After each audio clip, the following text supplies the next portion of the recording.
सबसे पहले हम लोग करेंगे जीके और करंट अफेयर्स के महत्वपूर्ण क्वेश्चंस का रिवीजन। उसके बाद लास्ट में हम लोग आज के महत्वपूर्ण करंट अफेयर्स को देखेंगे। ठीक है। किस राज्य में मीठे खीरे को भौगोलिक संकेतक यानी कि जीआई टैग प्रदान किया गया है? तो ये किस राज्य का है मीठा खीरा? तो ये है नागालैंड राज्य का, जिसको हाल ही में जीआई टैग प्रदान किया गया।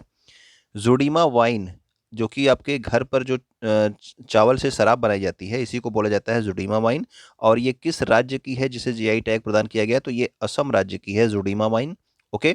सोजत मेहंदी जो है, इसे भी हाल ही में जीआई टैग प्रदान किया गया, और ये किस राज्य से संबंधित है? तो ये आपके राजस्थान राज्य से संबंधित है। नेशनल बास्केट एसोसिएशन, ये अमेरिका की एक बास्केटबॉल संस्था है, एनबीए। ठीक है ना। इसने जो है किस भारतीय अभिनेता को भारत के लिए अपना ब्रांड एम्बेसडर नियुक्त किया है? तो भारत के लिए जो है रणवीर सिंह को एनबीए ने अपना ब्रांड एम्बेसडर नियुक्त किया है। लुप्त प्राय पक्षियों के लिए रेड डाटा बुक किसके द्वारा जारी की जाती है? तो रेड डाटा बुक का संबंध किससे है? आईयूसीएन से। ठीक है ना। तो आईयूसीएन संस्था से संबंधित है आपका रेड डाटा बुक। और किसके लिए जारी होता है? जो लुप्त प्राय आपके पक्षी हैं और जो जानवर हैं जो आपके लुप्त हो रहे हैं, उनके लिए जारी की जाती है रेड डाटा बुक। आईयूसीएन का फुल फॉर्म क्या होता है? तो international union for conservation of nature होता है इसका फुल फॉर्म। ठीक है। और इसका मुख्यालय कहाँ है आईयूसीएन का? तो आईयूसीएन का मुख्यालय है ग्लैंड, स्विट्जरलैंड में। और इसकी स्थापना कब होती है? तो स्थापना हुई है आपका 5 अक्टूबर 1948 को इसकी स्थापना की गई थी आईयूसीएन की। क्वाड जो है, अभी क्वाड की बैठक हाल ही में चल रही है जापान में। तो क्वाड संगठन की संकल्पना कब प्रस्तुत की गई थी? तो इसकी संकल्पना प्रस्तुत की गई थी 2007 में। ठीक है। लेकिन क्वाड देशों की प्रथम बैठक कब आयोजित की गई?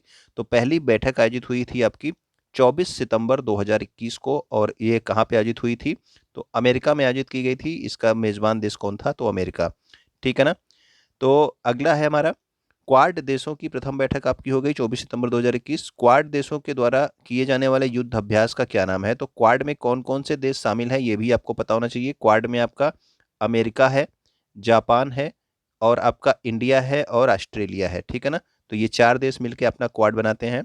और क्वाड देशों का जो युद्ध अभ्यास है, इसको क्या कहा जाता है? तो इसको कहा जाता है मालाबार। ठीक है। तो क्वाड में कौन कौन से देश शामिल है, ये आप लोग कमेंट कर दीजिएगा ताकि आप लोगों को याद रहे। नेक्स्ट हमारा है अंतर्राज्यीय परिषद से के बारे में क्वेश्चन। तो अंतर्राज्यीय परिषद का प्रावधान संविधान के किस अनुच्छेद में किया गया है? ये चारों क्वेश्चन जो है आपसे लगातार पूछे जाते हैं, तो याद रखिएगा। अंतर्राज्यीय परिषद अनुच्छेद 263 में इसका प्रावधान है। अंतर्राज्यीय परिषद का गठन कौन करता है? और अंतर्राज्यीय परिषद का अध्यक्ष कौन होता है? ये 2 क्वेश्चन हमेशा आपसे पूछे लिए जाते हैं। तो अंतर्राज्यीय परिषद का गठन करता है राष्ट्रपति, और अंतर्राज्यीय परिषद का जो अध्यक्ष होता है वो होता है प्रधानमंत्री। अंतर्राज्यीय परिषद का गठन पहली बार कब किया गया था? ठीक है। तो प्रथम बार जो है अंतर्राज्यीय परिषद कब गठन हुआ? तो ये आपके 1990 में इसको गठित किया गया था। ठीक। तो याद रखेंगे आप लोग, इसका अध्यक्ष कौन होता है? प्रधानमंत्री। और इसका गठन कौन करता है? तो राष्ट्रपति करता है। हम लोग देख रहे हैं डेली घटना चक्र और समसामयिकी सार की क्लास को। ठीक है। ये हमारे सारे एग्जाम्स के लिए इंपॉर्टेंट होती है, क्योंकि हम लोग इसमें क्या करते हैं? करंट अफेयर्स और जीके का रिवीजन करते हैं। ठीक है। और ये हमारा 107 सीरीज है। अगर आप यहाँ पे पहली बार आए हैं तो यूट्यूब पे हमें सब्सक्राइब कर सकते हैं। इसके अलावा टेलीग्राम पे, इंस्टाग्राम पे और फेसबुक पे भी हमें फॉलो कर सकते हैं। तो आइए कंटिन्यू करते हैं आज की क्लास को। परम गंगा सुपर कंप्यूटर को हाल ही में कहाँ पर स्थापित किया गया? तो परम गंगा, गंगा कहाँ से निकलती है? आपके उत्तराखंड से। तो आप याद रखेंगे इसको, आईआईटी रुड़की से संबंधित। ठीक है। परम शक्ति सुपर कंप्यूटर को हाल ही में कहाँ पे स्थापित किया है? तो परम शक्ति जो है ये आईआईटी खड़गपुर में है। ठीक है ना। और अगला है हमारा परम प्रवेगा। तो परम प्रवेगा जो है ये आईआईएससी बेंगलुरु में इंस्टॉल किया गया है। ठीक है ना। ये यहाँ पे स्थापित किया गया है आईआईएससी बेंगलुरु। ठीक है। नेक्स्ट हमारा है, हाल ही में पहले 5G टेस्ट बैंड का शुभारंभ अभी प्रधानमंत्री के द्वारा किया गया है। और यह परियोजना किस संस्थान के नेतृत्व में विकसित की गई है? तो ये आपका आईआईटी मद्रास के संस्थान में के नेतृत्व में विकसित की गई है। किसको? 5G टेस्ट बैंड को। ठीक है। परम गंगा आईआईटी रुड़की, परम शक्ति आईआईटी खड़गपुर, परम प्रवेगा आईआईएससी बेंगलुरु। ठीक है। और 5G टेस्ट बैंड कहाँ का, किसके नेतृत्व में? तो आईआईटी मद्रास के। प्रधानमंत्री नरेंद्र मोदी ने ब्लॉकचेन आधारित डिजिटल डिग्री, ठीक है ना, तो ये डिजिटल डिग्री का प्रारंभ किया गया, ब्लॉकचेन टेक्नोलॉजी पे आधारित है। और इसका शुभारंभ कहाँ से किया गया? तो इसका शुभारंभ किया गया आईआईटी कानपुर से। ओके। विकलांगों के कौशल विकास, यानी कि जो विकलांग लोग हैं उनका कौशल विकास करने और उनको नौकरी खोजने में मदद करने के लिए स्वराज बिल्टी पोर्टल का शुभारंभ किसके द्वारा किया गया है? तो स्वराज बिल्टी पोर्टल किसने बनाया है? तो ये बनाया है आईआईटी हैदराबाद। तो अभी अगर मैं आपसे एक क्वेश्चन पूछूं कि किसानों को मौसम की जानकारी देने के लिए किसान ऐप किस आईआईटी ने विकसित किया है, तो वो आप लोग कमेंट करके बताना किसान ऐप किस आईआईटी ने विकसित किया है। ओके, अगला है हमारा, दुनिया का सर्वाधिक उम्र का कछुआ का क्या नाम है जिसका हाल ही में निधन हो गया? तो ये हमारा एक कछुआ था जिसका नाम क्या था? जोनाथन, जिसका हाल ही में निधन हो गया। ये सबसे अधिक उम्र का कछुआ था। ठीक है। ऑलिवे रिडले कछुए किस राष्ट्रीय उद्यान में पाए जाते हैं? तो ऑलिव रिडले कछुए ये आपके भीतरकनिका राष्ट्रीय उद्यान, और किस राज्य में है ये? तो ये आपके उड़ीसा राज्य में है। तो ऑलिव रिडले कछुए जो है यहाँ पे पाए जाते हैं। ठीक है, उड़ीसा राज्य में। ऑस्ट्रेलिया के नए प्रधानमंत्री कौन है? तो ये है एंथनी एल्बनीज। ठीक है ना, तो ये भी अभी हाल ही में क्वाड समिट में ये भी शामिल हुए हैं, एंथनी एल्बनीज भी। दक्षिण कोरिया के नए राष्ट्रपति कौन है? तो ये बने हैं आपके यूं सुक योल। ओके, तो यूं सुक योल क्या है? दक्षिण कोरिया के नए राष्ट्रपति बने हैं। प्राथमिक विद्यालयों में 100% नामांकन सुनिश्चित करने के लिए एक अभियान चलाया गया जो कि आपका स्कूल चलो अभियान है। किस राज्य के द्वारा? तो उत्तर प्रदेश राज्य के द्वारा। और इसे किस जिले से प्रारंभ किया गया? तो ये आपका श्रावस्ती जिले से इसको प्रारंभ किया गया, स्कूल चलो अभियान।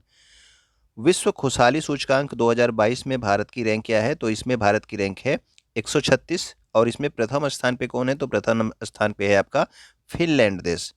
विश्व प्रेस स्वतंत्रता सूचकांक 2022 में भारत की रैंक क्या है?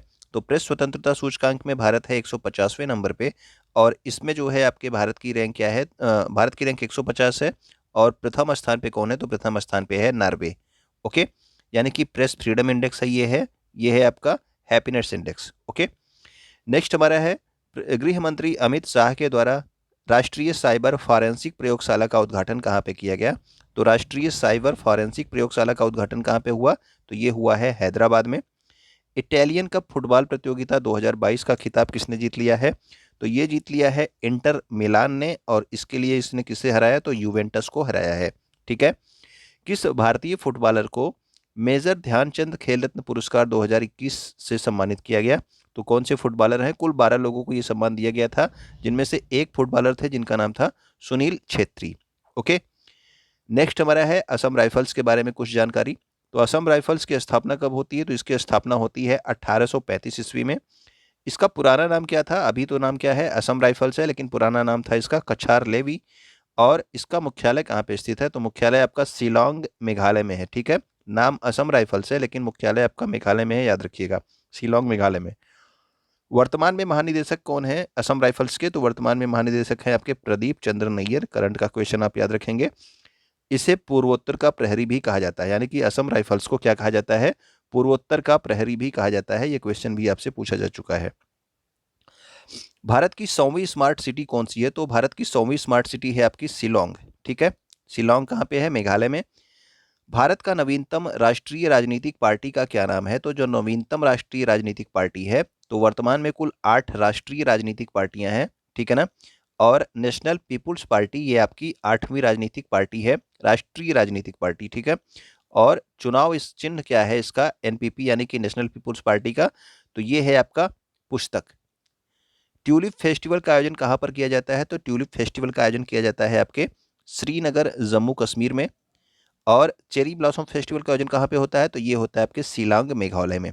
ठीक है, तो दोनों फेस्टिवल भी याद रखेंगे, ये दोनों फेस्टिवल भी आपसे पूछे जाते हैं। नेक्स्ट हमारा है जम्मू कश्मीर के परिसीमन जो है अभी हाल ही में किया गया, तो ये किसकी अध्यक्षता में किया गया? तो जम्मू कश्मीर परिसीमन आयोग के अध्यक्ष कौन थे? तो ये थी आपकी रंजना प्रकाश देसाई। ठीक है ना, रंजना प्रकाश देसाई थी। सतर्क ऐप, प्रूफ ऐप और जन निगरानी ऐप, ये 3 अलग अलग ऐप हैं। ठीक है, तो ये 3 अलग अलग ऐप हैं। ये किसके द्वारा प्रारंभ किया गया? तो ये जम्मू कश्मीर राज्य के द्वारा प्रारंभ किया गया। सतर्क ऐप और प्रूफ ऐप जो है भ्रष्टाचार से संबंधित है, और जन निगरानी ऐप लोगों की समस्याएं सुनने से संबंधित है। ठीक है ना। अष्टाध्यायी किसकी पुस्तक है? तो अष्टाध्यायी है आपके पाणिनि की पुस्तक। ये कुछ पुस्तकें हैं जो पूछ ली जाती हैं। इसके पहले मैंने किसी क्लास में शायद जो है ढेर सारी पुस्तकों को एक साथ कराया था। बुद्धचरित की पुस्तक क्या है? तो ये है आपकी अश्वघोष। नहीं, बुद्धचरित पुस्तक किसने लिखी है? तो अश्वघोष ने लिखी है। इधर आपका पुस्तक है महाभाष्य पुस्तक किसने लिखी है? तो पतंजलि ने लिखी है।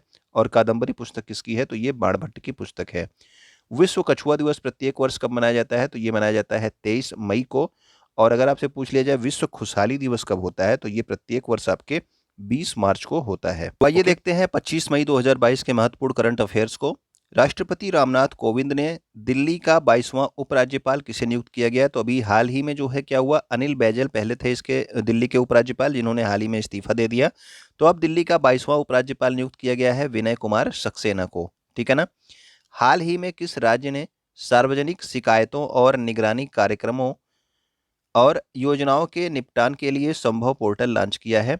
तो याद रखना कि संभव पोर्टल किसने लॉन्च किया है, तो ये लॉन्च किया गया है उत्तर प्रदेश सरकार के द्वारा। और किस लिए? सार्वजनिक जो शिकायतें हैं उनकी निगरानी के लिए, और जो है उनके निपटान के लिए, कोई भी शिकायत हो उसके निपटान के लिए प्रारंभ किया गया संभव पोर्टल उत्तर प्रदेश सरकार के द्वारा। 2021-22 के इंग्लिश प्रीमियर लीग फुटबॉल प्रतियोगिता का खिताब किसने जीता है? तो इंग्लिश प्रीमियर लीग जो है ये हुई है, इसका विजेता कौन रहा? तो मैनचेस्टर रहा। और उपविजेता कौन रहा? तो उपविजेता रहा एस्टन विला। 23 मई 2022 को आपका अमेरिका के राष्ट्रपति ने हिंद प्रशांत आर्थिक ढांचा, ठीक है ना, इंडो पैसिफिक इकोनॉमिक फोरम जो है, इस पहल की शुरुआत की है। तो वर्तमान में इसमें किसने सदस्य देश शामिल हैं? तो आपके पहले तो आपके 4 जो है आपके क्वाड के देश हैं और 9 अन्य देश हैं। तो कुल वर्तमान में 13 देश जो है इसमें शामिल हैं हिंद प्रशांत आर्थिक ढांचे में। ओके।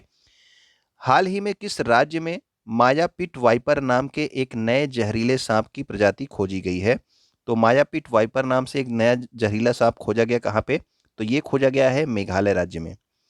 किस राज्य या केंद्र शासित प्रदेश में लेवेंडर फेस्टिवल का आयोजन किया गया?